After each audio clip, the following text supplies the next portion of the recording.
like I touched on right at the head, it's been such a long time from the beginning to now. We always see with these kind of tournaments anyway that there's so much change that goes on, particularly given the spread of the continent, different leagues running at different times of the season, players and coaches coming, all this kind of thing.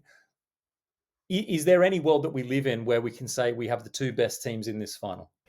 I think by chance you potentially nearly got that in terms of Al Hilal back in form. Urawa look a lot better under Scotia.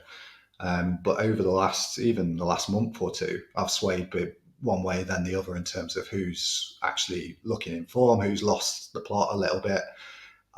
It's very difficult to kind of get to that stage. And obviously we will only see a proper ACL next year, where we'll have home and away finals and home and away kind of group stage as well, which will be quite an enjoyment thing.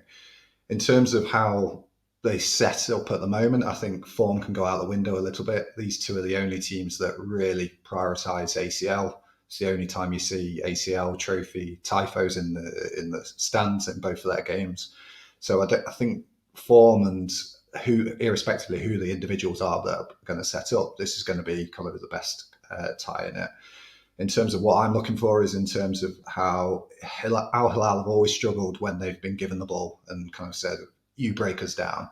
I don't think Urawa are going to be that kind of side, but if they were clever about it, if Scotia was clever about it, it would go to Riyadh and try and stifle Al Hilal.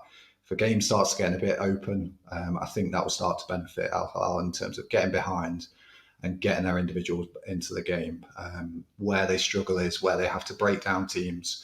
And we saw that in the knockout stages against Fulad in the quarterfinals, where they needed a last-minute goal against a really ordinary team in terms of Fulad. A couple of days later, they go and smash Al Dahail 7-0, and everybody thinks this is the best team in Asia. The writing's on the wall, but that's only when Al Dahail kind of gave them the space to do it. So I think if you're clever about it, you make this a dull encounter, take it back to Saitama, and then you've got it in your hands rather than going for it from the outset.